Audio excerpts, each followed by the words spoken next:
అందరికీ నమస్తే. దెందులూరులో ఫ్యాక్షన్ తరహా రాజకీయాలకు, హత్య రాజకీయాలకు మళ్ళీ తెరతీసింది వైసీపీ. మొన్న దెందులూరు కూటమి ఎమ్మెల్యే చింతమనేనిపై పక్కా ప్లాన్తో వ్యూహాత్మకంగా హత్యకు కుట్ర చేశారు దెందులూరు వైసీపీ ఇన్ఛార్జ్ కొటారు అబ్బాయి చౌదరి ఆయన అనుచరులు. మొన్న జరిగినటువంటి ఘటన చూస్తే ఇది నిజమే అనిపిస్తుంది. కూటమి ప్రభుత్వం వచ్చిన ఈ 8 నెలల్లో కూడా అక్కడ ప్రజలందరూ చాలా ప్రశాంతంగా, సంతోషంగా వారి జీవితాన్ని వాళ్ళు గడుపుతున్నారు.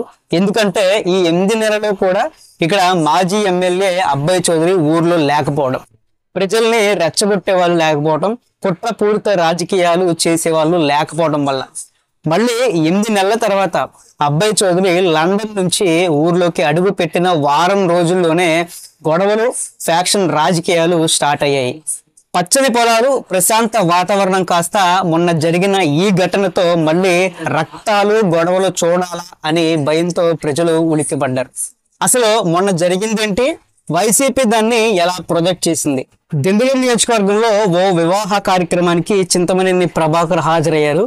అదే కార్యక్రమానికి ఆయన కంటే ముందే దెందులూరు నియోజకవర్గ వైసీపీ ఇన్ఛార్జ్ అబ్బాయి చౌదరి అక్కడ ఉన్నారు. జరిగినటువంటి పరిణామాన్ని బట్టి చూస్తే చింతమనేని అక్కడికి వస్తారని ముందుగానే తెలుసుకొని స్కెచ్ వేసినట్టుగా దీనిలో భాగంగానే చింతమనేని ప్రభాకర్ని రెచ్చగొట్టారు. ఎలా రెచ్చగొట్టారు అంటే, చింతమనేని ప్రభాకర్ కారు దిగి దంపతుల్ని ఆశీర్వదించడానికి పెళ్లి మండపం లోపలికి వెళ్ళిన తర్వాత చింతమనేని కారు వెళ్ళనివ్వకుండా అబ్బాయి చౌదరి తన కారుని అడ్డు పెట్టమని డ్రైవర్కి చెప్పారు. దేనికి అంటే దీన్ని ఆసరాగా చేసుకుని గొడవ పెట్టుకోవడానికి, చింతమనేని పైన దాడి చేయడానికి.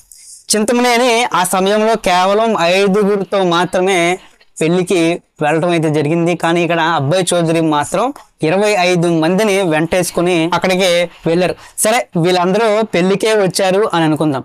చింతమనేని కంటే ముందే ఆ పెళ్లికి వచ్చిన వాళ్ళు ఆయన వచ్చేసరికి ఆ సమయానికి మీ కార్యక్రమం అంతా అయిపోయాక కూడా పెళ్లి చూసుకొని వెళ్ళిపోకుండా చింతమనేని వచ్చి మళ్ళీ వెళ్ళిపోయేంత టైం వరకు అక్కడ ఎందుకు వెయిట్ చేశారు? ఇదే ఇక్కడ అనుమానించాలి. చింతమనేని దంపతుల్ని ఆశీర్వదించారు, అక్కడి నుంచి ఇంటికి వెళ్ళడానికి వెనక్కి జరిగారు. అప్పుడు చింతమనేని సిబ్బంది మా సారు చేస్తున్నారు, కారు పక్కకు తీయమని చెప్పిన కారు అడ్డు తీయలేదు. సరే, చింతమనేని కారులో ఎక్కారు. డ్రైవర్ సుధీర్ కారు స్టార్ట్ చేసి ముందు కారు అడ్డు ఉంది కాబట్టి హార్న్ కొట్టారు. అయినా సరే అడ్డు తీయలేదు. మళ్ళీ హార్న్ కొట్టారు. అయినా సరే తప్పుకోకపోగా ఆ డ్రైవర్ సుధీర్ పైన వాగ్వాదానికి దిగారు అబ్బాయి చౌదరి అనుచరులు. నువ్వు హార్న్ కొడితే నేను తప్పుకోవాలా, నువ్వెవడరా అంటూ డ్రైవర్ సుధీర్ పైన అబ్బాయి చౌదరి అనుచరులు విరుచుకుపడ్డారు. అప్పుడు చింతమనేని స్వయంగా కారులోంచి కిందకి దిగి కారుని పక్కకి తీయమని చెప్పారు. ఎమ్మెల్యే అని కూడా చూడకుండా చింతమనేని పైన అబ్బాయి చౌదరి, డ్రైవరు, ఆయన అనుచరులు ఇద్దరు కూడా చింతమనేని దుర్భాషలాడటం ప్రారంభించారు. ఆయనకి కోపం వచ్చింది. అప్పుడే ఆయన తిట్టడం అయితే జరిగింది. అది మాత్రం కట్ చేసి సోషల్ మీడియాలో పెట్టారు. ఆ వీడియోని చూస్తే మనకి క్లియర్ గా అర్థమవుతుంది, ఇది పక్కా ప్లాన్ ప్రకారమే చింతమనేని పైన కుట్రపూరితంగానే ఇది చేశారని. ఎలా అంటే, ఆ వీడియో తీసినటువంటి ఫ్రేమింగ్ చూస్తే నిజంగా ప్లానింగ్ లేకపోతే ఆ ఫ్రేమింగ్ అనేది అలా రాదు. అప్పటికప్పుడు ఫోన్ తీసి రికార్డ్ చేసినటువంటి వీడియో అయితే కాదు. అబ్బాయి చౌదరికి ముందే తెలుసు కాబట్టి చింతమనేని ఇరికించడానికి ముందుగానే ఆ ప్రదేశంలో వీడియో తీయడానికి ఒక వ్యక్తిని ఉంచినట్టుగా మనకు కనబడుతుంది. అయితే ఆ వీడియోలో తిట్టిన ముక్కనే తప్ప ముందున్నటువంటి పార్ట్ ఏది కూడా ఆ వీడియోలో లేదు. సో ఆ పెట్టినటువంటి వీడియోలో కూడా క్లియర్ గా ఉంది చింతమనేని దేనికి తిట్టారు అని. ఆ వీడియోలో చింతమనేని కారు ఎందుకు అడ్డబెట్టావు, కారు తీ అనే మాట స్పష్టంగా వినబడుతుంది. సో అది ఆ వీడియో చూసిన వాళ్ళకి కూడా ఈజీగా అర్థమైపోతుంది చింతమనేని ఎందుకు బూతులు తిట్టారు అని. సో ఇది మనం చెప్పడం కాదు, కానీ ప్రత్యక్షంగా వైసీపీ అఫీషియల్ సోషల్ మీడియాలో కూడా ఆ మొక్కే ఉంది. వాళ్ళు కింద టైటిల్ కూడా అదే రాశారు. అయితే దాని తర్వాత ఏం జరిగింది అనేది అక్కడ ఉన్న వాళ్ళు వివరించారు. అది వింటే నిజంగానే భయభ్రాంతులకు గురవుక మానరు. ప్లాన్ ప్రకారమే అబ్బాయి చౌదరి మిగిలినటువంటి అనుచరులు కూడా ఆ వాదులాట జరుగుతున్నటువంటి స్థలానికి చేరుకుని ఎమ్మెల్యే చింతమనేని పైన దాడికి దిగారు. కారు అడ్డంగా ఉంది తీయమన్నందుకు చింతమనేని డ్రైవర్ సుధీర్ని కారులో నుంచి కిందకి లాగి కింద పడేసి కాళ్ళతో తన్ని దుర్భాషలు ఆటమే కాకుండా కింద పడిపోయిన డ్రైవర్ పైన అబ్బాయి చౌదరి కారు ఎక్కించి చంపే ప్రయత్నం చేశారు. అంతేకాకుండా చింతమనేని గన్మ్యాన్ దగ్గర దౌర్జన్యంగా గన్ను లాక్కుని అసలు నిన్ను అడ్డు తొలగిస్తే మాకు ఏ బాధ ఉండదంటూ వారిని కాల్చే ప్రయత్నం చేశారు. గన్ ఫైర్ చేసే ప్రయత్నం చేశారు. దాని తర్వాత చింతమనేని సిబ్బంది అప్రమత్తమై చాకచక్యంగా ఆ చేతిలో ఉన్నటువంటి గన్ను లాక్కుని మళ్ళీ చింతమనేని గన్మ్యాన్కి ఆ గన్ను అయితే అప్పగించడం జరిగింది. దాని తర్వాత అబ్బాయి చౌదరి ఆ పక్కనే ఉన్నటువంటి ఐరన్ తో డ్రైవర్ని మిగతా వారిని గాయపరిచారు. ఇవన్నీ కూడా అక్కడ జరిగినటువంటి ఘటనలు.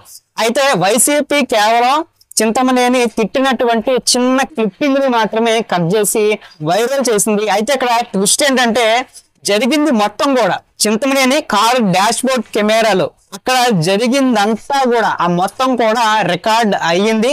దానికి సంబంధించినటువంటి ఫుటేజ్ కూడా ఎమ్మెల్యే చింతమనేని వద్ద ఉంది. ఏదైతే చింతమనేని పైన వైసీపీ కుట్ర పథకం రచించిందో ఆ పథకం అంతా కూడా బెడిసి కొట్టిందని చెప్పొచ్చు. అసలు వాళ్ళ ప్లాన్ చింతమనేని రెచ్చగొట్టడం, ఆ గొడవలో చింతమనేని పైన దాడి చేయటం, తర్వాత ఆయన్ని హతమార్చడం, ఇది వాళ్ళ ప్లాన్ గా ఇక్కడ మనకి క్లియర్ గా అర్థమవుతుంది. ఈ 8 నెలలు కూడా చాలా ప్రశాంతంగా ఉన్నాం. మళ్ళీ ఈ అబ్బాయి చోటు వచ్చి గొడవలు చేస్తున్నాడని నియోజకవర్గ ప్రజలు తీవ్రంగా మండిపడుతున్నారు. ప్రశాంతంగా ఉన్న దెందులూరులో చిచ్చులు పెట్టేదెవరో, రాజకీయాలు చేసేదెవరో, ఫ్యాక్షన్ రాజకీయాలు చేసేదెవరో. చింతమనేని బూతులు తిట్టాడు అని అంటున్నారు. కాముగా ఉన్నటువంటి వ్యక్తిని కిలుక్కొని కవ్వించి రెచ్చగొడితే ఏం చేస్తారు? అసలు చింతమనేని తన సహజ వ్యక్తిత్వానికి పూర్తిగా భిన్నంగా ఉంటున్నారు ఈ మధ్య కాలంగా, గత 8 నెలలుగా. ఇంతకు ముందున్న దూకుడు ఆవేశాన్ని పూర్తిగా తగ్గించేశారు. ఎక్కడా కూడా మాట తోలటం లేదు, నెమ్మదిగా ఉంటున్నారు. తన పనేదో తను చూసుకుంటున్నారు. ప్రజల సమస్యల పైన దృష్టి పెడుతూ ఆ కార్యక్రమాలు చేస్తున్నారు. వివాదానికి పూర్తిగా దూరంగా ఉంటున్నారు. అలాంటి వ్యక్తిని రెచ్చగొట్టి కక్ష సాధింపు అని మీరే అనడం ఎంతవరకు న్యాయం? ఈయనే గనక కక్ష సాధించాలి అనుకుంటే గతంలో ఈయన కార్యకర్తల్ని ఎన్ని ఇబ్బందులు పెట్టారు. గెలిచాక కక్ష సాధింపులకు వెళ్లకుండా ఈయన గెలిచి 8 నెలలు అయింది. కక్ష సాధించాలంటే ఈ 8 నెలల్లో ఎన్ని అరెస్టులు జరగాలి, ఎంత విధ్వంసం జరగాలి? అలా కాకుండా ఇవన్నీ చట్టానికి వదిలేసి నియోజకవర్గం ఆయన ప్రజల పైన ఆయన దృష్టి అంతా పెడుతున్నారు. అయితే మొన్న ఘటనలో చూస్తే కూటమి అభిమానులు కార్యకర్తలు ఉద్రేకంతో ఊగిపోయారు. మీరు ఊ అని ఒక మాట అనండి వాళ్ళ అంతు చూస్తామని కార్యకర్తలు అన్నారు.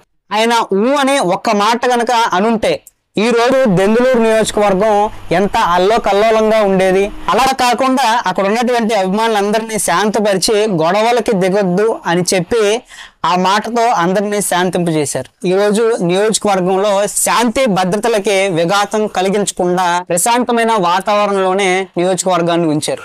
అయితే చింతమనేని బూతు పురాణం అని ఎంత గీ పెట్టినా బూతులు తిట్టారు కరెక్టే, కానీ ఏ సందర్భంలో తిట్టాల్సి వచ్చింది అనేది కూడా ప్రజలు ఆలోచిస్తున్నారు.